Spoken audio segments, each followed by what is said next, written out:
Une séquence filmée où l'on voit cette voiture de police attaquée à coups de barre de fer. Il y a 4 policiers dedans. On apprend que 3 d'entre eux ont été blessés, légèrement, mais blessés quand même.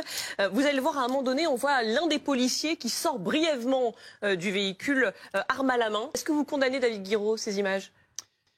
Moi, j'étais à Lille, vous savez, et je crois que dans le Nord, ça s'est bien passé. Oui, mais comme dans beaucoup de manifestations, justement, parce que je crois que aborder ce sujet-là avec un bandeau où il y a marqué manif anti-police et concentrer le débat sur ces 2 minutes qui sont malheureuses, mais sur ces 2 minutes d'événements où vous avez d'un côté elles sont choquantes, pardon, elles sont pas seulement malheureuses, elles sont choquantes. Mais concentrer le débat et entrer dans le débat de cette manière-là, c'est une stratégie délibérée qui vise à anéantir toute réflexion de la part des gens.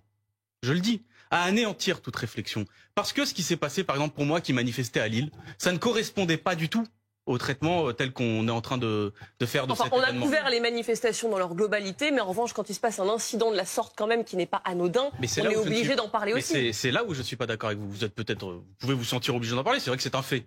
Mais ça fait longtemps qu'on en parle. Moi, par exemple, j'étais dans une manifestation aux côtés d'une famille, la famille d'Amin Leknoun. J'aimerais bien qu'on parle autant que ces 2 minutes que vous avez mis, qu'on parle autant du fait, par exemple, que ce jeune homme qui a été tué il y a 1 an, l'enquête, elle patine, et que il y a des journaux qui ont fait des révélations sur cette enquête, sur pourquoi elle patinait. Et vous savez, ce sont vos confrères de Libération qui ont été convoqués par la police qui leur a mis la pression pour qu'ils révèlent leurs sources. Vous savez, vous journalistes, que révéler ses sources quand on est journaliste, c'est jamais bon signe de la part d'un pouvoir quand il vous demande ça. De la même manière que j'étais avec une famille qui a été brisée. Et je dis parce que il faut entrer dans ces sujets-là avec des faits, avec une logique, avec une réflexion, pas avec des bandeaux manifs anti-police et des images de casse uniquement. C'était quand même une manif pas seulement anti-police, c'était aussi effectivement contre le racisme systémique, on le sait. Mais quand même, dans cette manifestation... Vous vous trompez, monsieur Ruquier. Bon, allez-y. C'était pas une manif anti-police, c'était une manif pour la justice. Vous savez, il n'y a pas de slogan. Moi, par exemple, dans la manifestation de Lille, les slogans qu'on a entendus... Ça arrive, c'est pas mon slogan, mais c'était pas ça.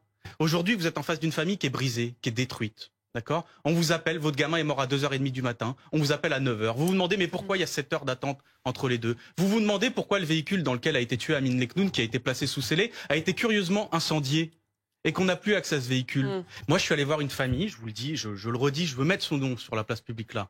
La famille Leknoun. Amin Leknoun a été victime. Tué. Tué. Oui. Pas victime, tué. D'une balle dans le dos. Dans le dos, je préfère le dire aussi. Il n'y avait pas de risque de mort, je pense, pour cet agent de la BAC.